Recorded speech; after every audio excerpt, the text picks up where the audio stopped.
श्री शिवाय नमस्तुभ्यम। हर हर महादेव। स्वागत है आपका हमारे चैनल वास्तविक जानकारी पर। दोस्तों, आज का जो ये वीडियो है ना, आप सभी लोगों के लिए बहुत ही ज्यादा खास और विशेष होने वाला है। पूज्य गुरु जी ने कहा है, एक बार प्रैक्टिकल करके जरूर देखना, कहीं सीहोर वाले बाबा झूठ तो नहीं कह रहे हैं। अगर आप उपाय कर करके थक चुके हो, आपका कोई कार्य है जो पूरा नहीं हुआ है, महादेव जी से मांग मांग करके थक चुके हो, लेकिन आपकी कामना पूरी नहीं हो रही है ना, तो पूज्य गुरुजी ने कहा है कल के दिन इस वाले उपाय को निश्चित ही कीजिएगा। कल है शुक्रवार का दिन, साथ ही साथ नवमी तिथि भी पड़ रही है। आपको बेलपत्र के एक हिस्से पर एक बूंद शहद लगाना है और दूसरे हिस्से पर एक बूंद गाय का दूध लगा करके समर्पित करना है। कहाँ कहाँ लगाना है, कैसे करना है, सब कुछ बताऊंगा पूज्य गुरु जी की कथा से सुनकर के और समझ कर के पूरे उपाय को बड़े ही विस्तार से बताऊंगा। परंतु उससे पहले आप सबसे एक छोटी सी प्रार्थना की, जो लोग पहली बार आए हैं चैनल को सब्सक्राइब जरूर कीजिएगा और वीडियो को लाइक करके महादेव जी का कोई सा भी प्यारा नाम कमेंट बॉक्स में लिखना मत भूलिएगा। इस पूरे वीडियो के अंदर हम लोग 3 महा उपायों के बारे में बात करेंगे, जो न सिर्फ आपके हर एक कार्य की सिद्धि के लिए होगा, साथ ही साथ अगर आपके परिवार में किसी व्यक्ति को काफी ज्यादा बीमारी की समस्या है, उसकी बीमारी खत्म नहीं हो रही है, उसके लिए होगा। और अगर आपका बुरा वक्त आपका पीछा ही नहीं छोड़ रहा है, घर में धन नहीं आ रहा है, कोई कामना आपकी पूरी नहीं हो रही है ना, तो तीसरा वाला उपाय कल के दिन निश्चय कीजिएगा। आपकी जो कामना होगी पूरी जरूर होगी। सबसे पहले बात करते हैं पहले वाले उपाय की। देखिए, पहला वाला उपाय किन लोगों को करना है। सबसे पहले ध्यान से सुनना, समझने की कोशिश करना। अगर आपकी कोई मनोकामना है जो काफी समय से पूरी नहीं हो रही है, उपाय कर कर के थक चुके हो, कोई कार्य है काफी समय से अटका हुआ है, तो उस कार्य की सिद्धि के लिए बड़े से बड़ा कार्य इस वाले उपाय से संभव हो जाता है, जो कि आपको बेलपत्र पर बूंद शहद और गाय की बूंद से, आपको गाय के दूध की बूंद से उपाय करना होगा। आपका जो भी कार्य होगा सिद्ध जरूर होगा, जिस कामना से करोगे पूरा जरूर होगा। अब ध्यान से सुनिएगा। इसके लिए आपको चाहिए होंगी 5 बेलपत्र, जो कहीं से भी खंडित, कहीं से भी टूटी फूटी ना हो। ये चीज ध्यान दीजिएगा, खंडित बेलपत्र महादेव जी को समर्पित नहीं होती है। अगर नहीं मिलती है तो शिवालय जाना, शिवलिंग पर जो भी एकदम सही और सुंदर बेलपत्र हो, उसे धोकर के और उसे आप काम में सकते हैं। इसी के साथ में आपको चाहिए होगा 1 लोटा शुद्ध जल अपने घर का, जैसा कि मैंने आपको बताया था। आपको चाहिए होगा थोड़ा सा शहद। शहद कितना सा, मात्र आपको 1 से 2 बूंद शहद की लेनी है, इससे ज्यादा आपको नहीं लेनी है। और आपको लेना होगा गौ माता का दूध। देखिए, गौ माता का जब भी आप दूध लेते हैं ना, तो इस दूध को भी लेने का क्रम है। आपको कच्चा दूध लेना होता है, जिसे एक भी बार गर्म नहीं किया गया होता है। इस तरीके का दूध लेना, तो आपको 1-1-2 बूंद शहद, थोड़ा सा गौ माता का कच्चा दूध, 5 बेलपत्र और 1 लोटा शुद्ध जल, इसे लेकर के पहुंच जाना देव आदि देव महादेव जी के मंदिर शिवलिंग के पास में। उपाय करने का एक खास नियम है, तरीका है। कब जाओगे? प्रदोष काल में शाम के समय पर आपको ये वाला उपाय करना है। उत्तर दिशा, नॉर्थ डायरेक्शन की तरफ मुंह करके आपको खड़े हो जाना है।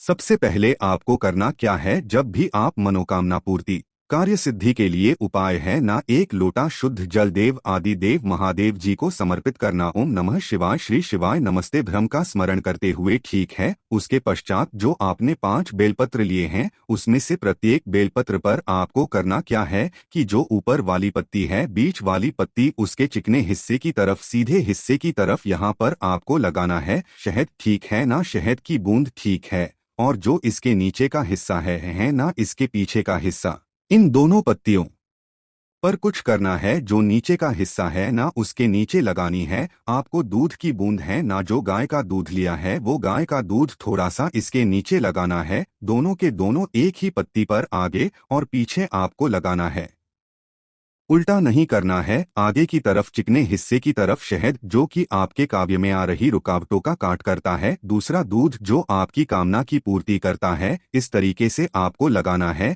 इस बेलपत्र को, एक बेलपत्र को लगा करके आपको अपने हाथ में इस तरीके से रखना है कि जो बीच वाली पत्ती है जिस पर आपने दूध और शहद लगाया है ना, उसे आपको इस अंगूठे से नीचे की तरफ दबा लेना है।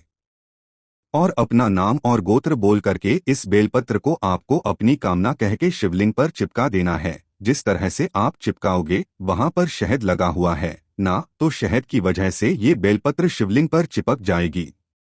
इसी तरीके से आपको पांचों की पांचों बेलपत्र इसी तरीके से चिपका करके और महादेव जी से कामना करनी है। यहाँ पर 2 मिनट बैठना, महादेव जी का स्मरण करना, हाथ फैला करके जो कामना के लिए, जो कार्य सिद्धि के लिए आपने उपाय किया है उसकी विनती करना और वापस घर के तरफ चले आ जाना। पूज्य गुरु जी ने कहा है ज्यादा से ज्यादा 7 दिन आप जिस कामना से इस उपाय को करेंगे ना, वो कामना पूरी होगी और आपका कार्य भी सिद्ध होगा। इस वाले उपाय को करने का जो खास दिन पूज्य गुरु जी ने बताया है, या तो आप किसी भी नवमी तिथि के दिन करना जो कि कल दिन पड़ रही है और शुक्रवार की नवमी है, धन प्राप्ति के लिए, कार्य सिद्धि के लिए सबसे ज्यादा महत्वपूर्ण होती है। इसी के साथ आप किसी भी सोमवार के दिन इस उपाय को कर सकते हो, प्रदोष के दिन कर सकते हो और शिवरात्रि के दिन कर सकते हो। केवल इन्हीं तिथियों पर आपको ये वाला उपाय करना है। कल का दिन शुक्रवार की नवमी तिथि का दिन है, कल इस उपाय को मत चूक जाइएगा। आप जिस कामना से करेंगे पूरी जरूर होगी। बहुत ही अद्भुत उपाय है, जरूर कीजिएगा। अब बात कर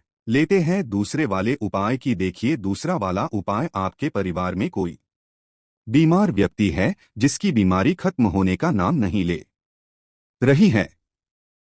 दूसरा, अगर आप चाहते हैं कि आपके शरीर में कभी कोई बड़ी बीमारी प्रवेश ना करे ना, तो इससे अद्भुत उपाय शुक्रवार का हो नहीं सकता है।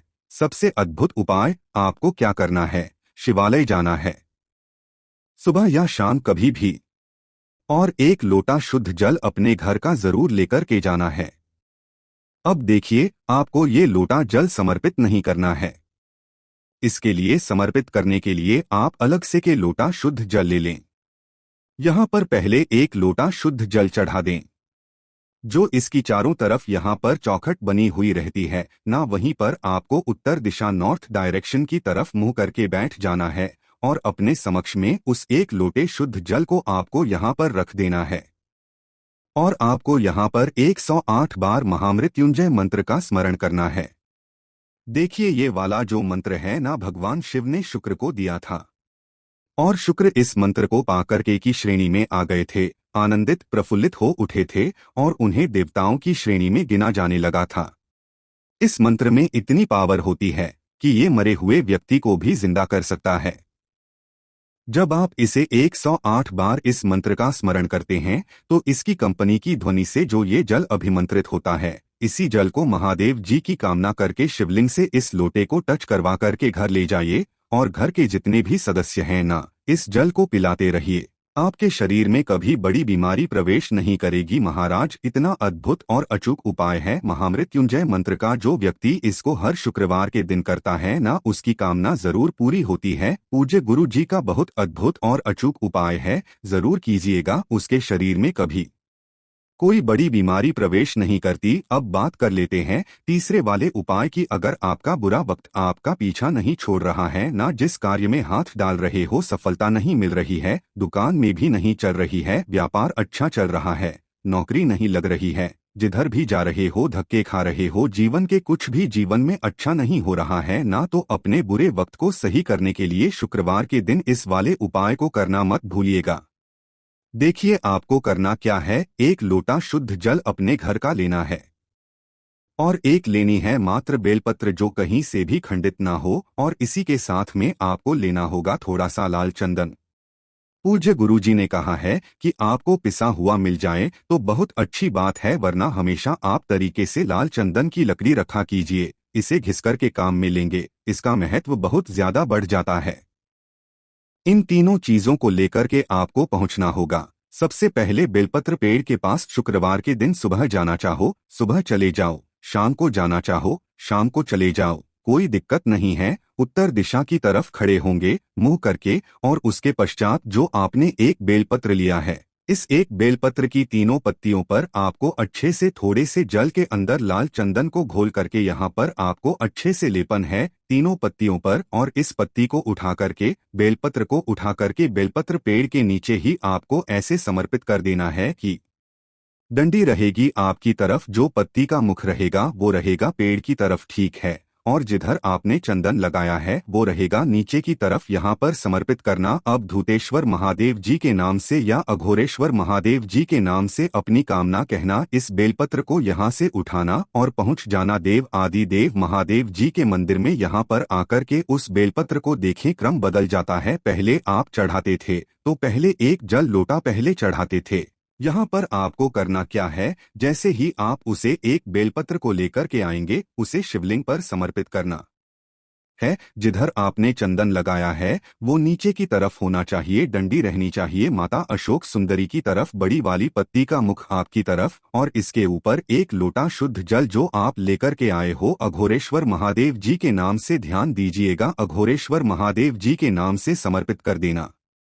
जो भी जल बहता बहता जलाधारी से नीचे की तरफ आए उसको अपने दाहिने हाथ में लेकर के उसके छींटे अपने सिर पे मार लेना। उसी वक्त से महादेव आपका हाथ पकड़ लेंगे, आपकी तरक्की के रास्ते खुल जाएंगे। पूज्य गुरु जी का बहुत ही अद्भुत और उपाय जरूर कीजिएगा। जैसा पूज्य गुरु जी ने बताया वैसा ही आसान भाषा में आपको बताने का संपूर्ण प्रयास किया। वीडियो पसंद आया हो तो लाइक जरूर करना, चैनल को सब्सक्राइब जरूर कीजिएगा। श्री शिवाय नमस्तुभ्यम, हर हर महादेव।